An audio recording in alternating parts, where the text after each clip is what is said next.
Pozdravljeni. Rad bi vam povedal nekaj več o delavnici čustev, delavnici, kjer razlagam in učim o vplivu potlačenih čustev na telesno zakrčenost in vplivu te telesne zakrčenosti na nastanek kroničnih bolečin in kroničnih stanj. V delavnici se posvetim razlagi membrane, razlagi funkcije telesa, podzavesti in zavesti ter potrebe, ki nastane predvsem v otroštvu, da svoje vedenje prilagodimo okolici, ker okolica od nas to pričakuje ali zahteva.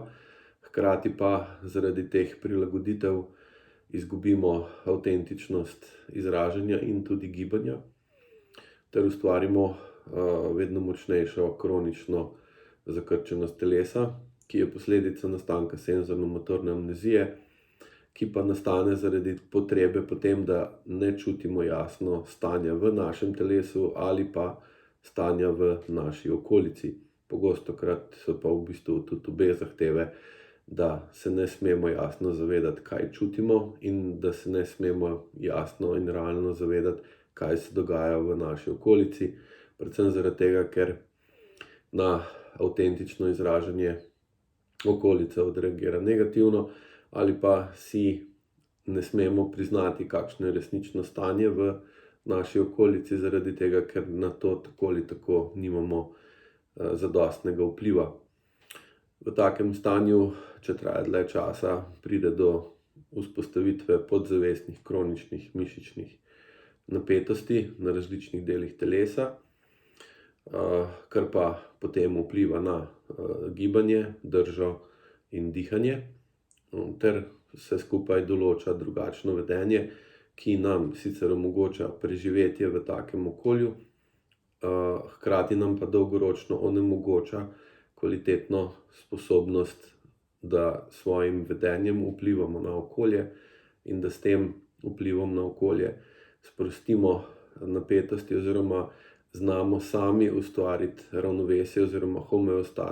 homeostazo med nami in okoljem. Ker samo takrat, kadar smo v homeostatičnem stanju, se lahko telo dejansko sprosti, zaradi tega, ker ni razlik v notranjem in zunanjem pritisku, oziroma je notranji pritisk rahlo povišan, kar je normalno stanje živega sistema, in nezmožnost ustvarjanja tega ravnovesja osebo sili v konstantno nerealno obnašanje in konstanten pritisk, ki ga čuti v sebi ali ga pa daje na druge. V takem primeru potem zmanjšamo sposobnost vpliva na okolico ter trpimo za vedno večjimi kroničnimi bolečinami in imamo vedno pogostejše kronične težave. Znanje, ki ga dobite v delavnici in tudi skozi učbenik, ki je del delavnice, vam bo omogočalo razumeti, zakaj pride do takih mehanizmov, kakšen namen imajo in zakaj postanejo kasneje v življenju tako škodljivi. V delavnici se boste učili pa tudi 4 AEQ vaje, ki bodo najbolj primerne za